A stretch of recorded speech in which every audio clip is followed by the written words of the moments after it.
ambassadors, high commissioners, heads of international organizations, members of diplomatic corps, distinguished guests, and the list is impressive.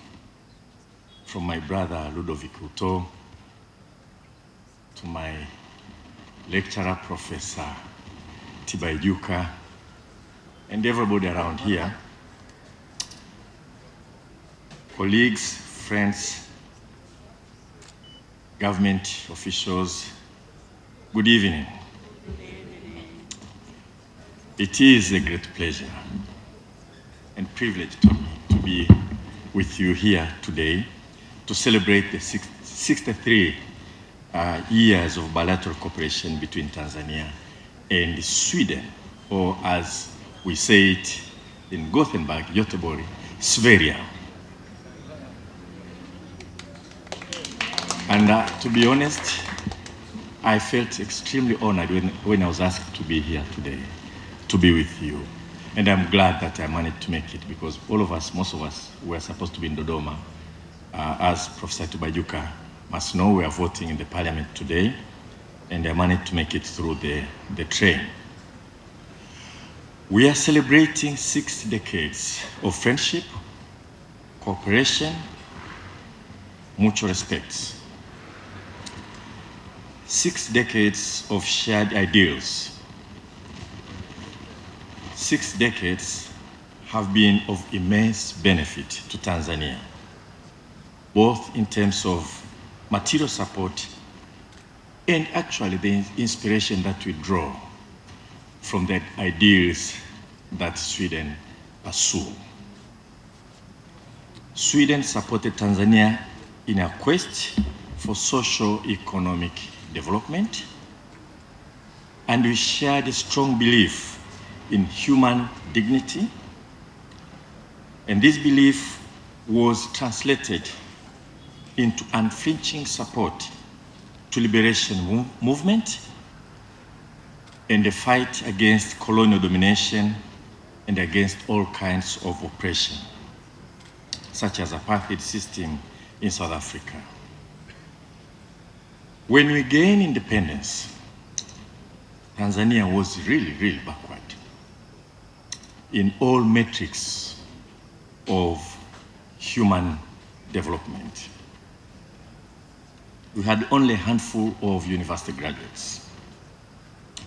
There was hardly any education system to cater for our people, except for efforts made by religious organizations and extremely scant schools that were developed by the colonial powers here. The health services were extremely poor. I can only say that we were actually the epitome of poverty itself. And this I have to say because it is commonplace to hear people saying that in 1961, Tanzania and South Korea had more or less similar GDP, but now Korea enjoys the first world material success in terms of GDP, and Tanzania still languishes almost the lower end of the middle class. That is true, but we should not forget that Tanzania, as we know today, was a collection of different ethnic groups, and the map that we see today was roughly drawn in 1884 in the Berlin Conference, whereas South Korea, or Korea in general, was a nation for millennials, thousands of years. So they had some benchmark upon to build their country. That's not to say or to justify any lapses that we have suffered or failures of attaining even higher standard of living. But I just want to say that that comparison forgets the situation of our country, where we came from, as a collection of different peoples and united by an effort of our founding father to build one nation. So we were a very, very poor country. but we were a proud and dignified nation. Mwalimu Nyerere, our founding father, had a big dream. He united our peoples then into one nation, one people, that aspired not only for material development, but most of all, to human dignity, to a fair and just society. In Sweden, Mwalimu Nyerere found an inspiring partner and a great friend. 6 decades of partnership ensued. Year after year, our partnership endured. Even when the world was turbulent, even when priorities shifted, even when geopolitics shook, shifted, even changed. From the literacy programs to water sanitation, from governance reforms to climate resilience, from the era of supporting liberation struggle to the period of economic reforms in Tanzania. In all ups and downs we have been through, Sweden has been there, not as a spectator, but as a good, genuine partner. Tonight, we do not simply celebrate the past. We honor thousands of Tanzanians and Swedes in offices, laboratories, classrooms, villages, hospitals, who made this partnership real. We have plenty of testimonies. Your Excellency, you tried to mention some. I can add a very long list. 4 development colleges were established in Tanzania through the support of Swedish government.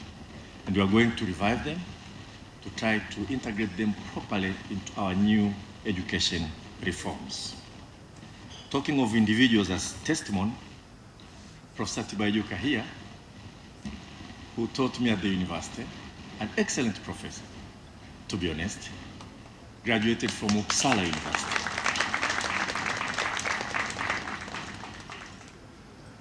I myself was sponsored by the SIDA, full sponsored for scholarship in Sweden, and I went to Göteborg for my PhD. I enjoyed staying there. I think I managed some few things. Not much of the language, jag pratar inte svenska as yet.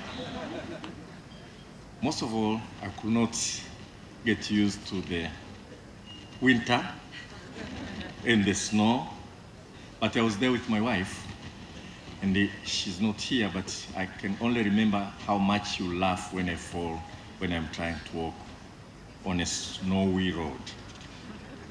But I enjoyed staying in Sweden. All of us who went there, we learn a lot. It's a big exposure, and I believe it's a very useful people-to-people exchange, because it's not just the academic that you're going to absorb.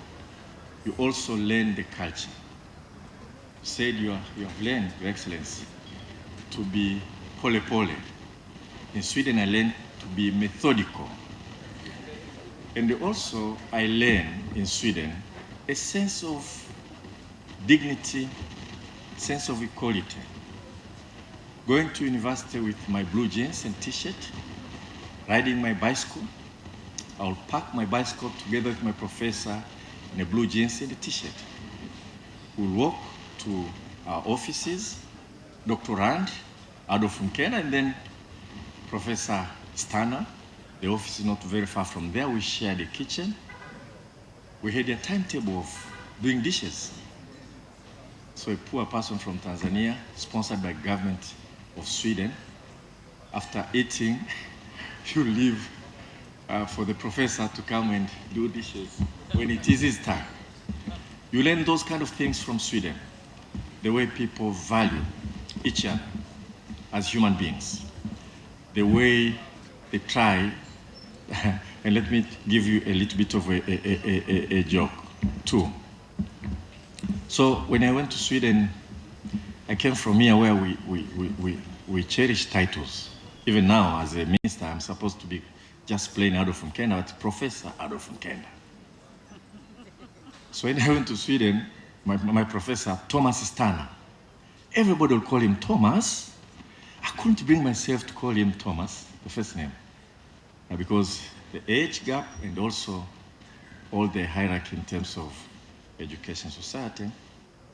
So I was struggling. Most of the time I'll find myself still calling him Professor Stanner. One day he told me, why do you keep calling me Professor Stanner? Then he told me, let me remind you, we had the first Tanzanian student to study at Gothenburg School of Economics was Professor Amon Mbele. So he said, I once asked Mbele, why do you keep calling me Stanner? He said, because you call me Mbele.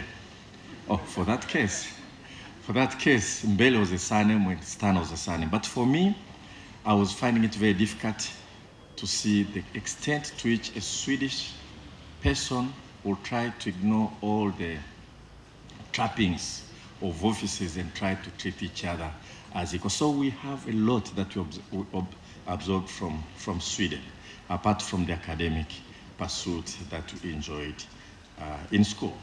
And to tell you the truth, Your Excellency, you probably know, but I don't know whether many people you know, the number of people who went to Sweden under the scholarship who actually have populated our government offices and our universities, from vice president previously to permanent secretary in the Ministry of Finance to a governor who have spent times in the sabbatical in Lund, and so on and so forth, not to mention Professor Tibaijuka, who became, you see, Professor Tibaijuka, I cannot say Tibaijuka here, who went on to become Undersecretary of the United Nations. Are we closing the chapter?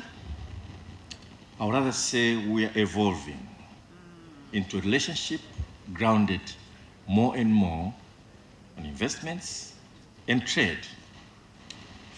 We still have plenty to share and learn from each other.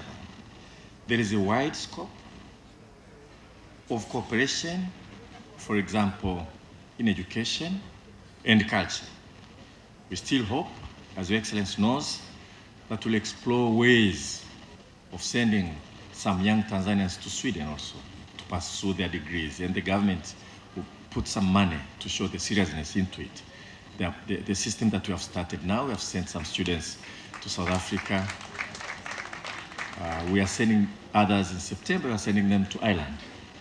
And I will cherish to see a contingent of Tanzanians young going to pursue first degree in Göteborg, okay, even Stockholm, but Göteborg preferably.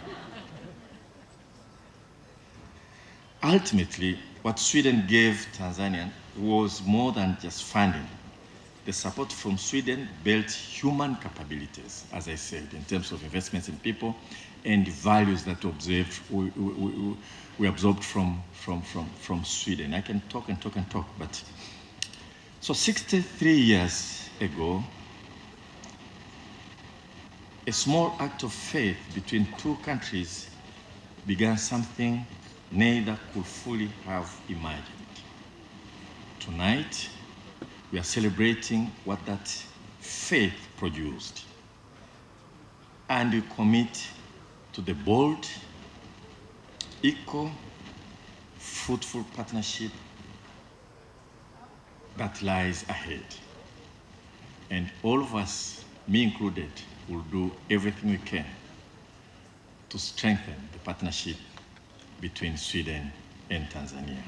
Thank you very much for your attention. Tumedhamiria, tunaboresha elimu yetu.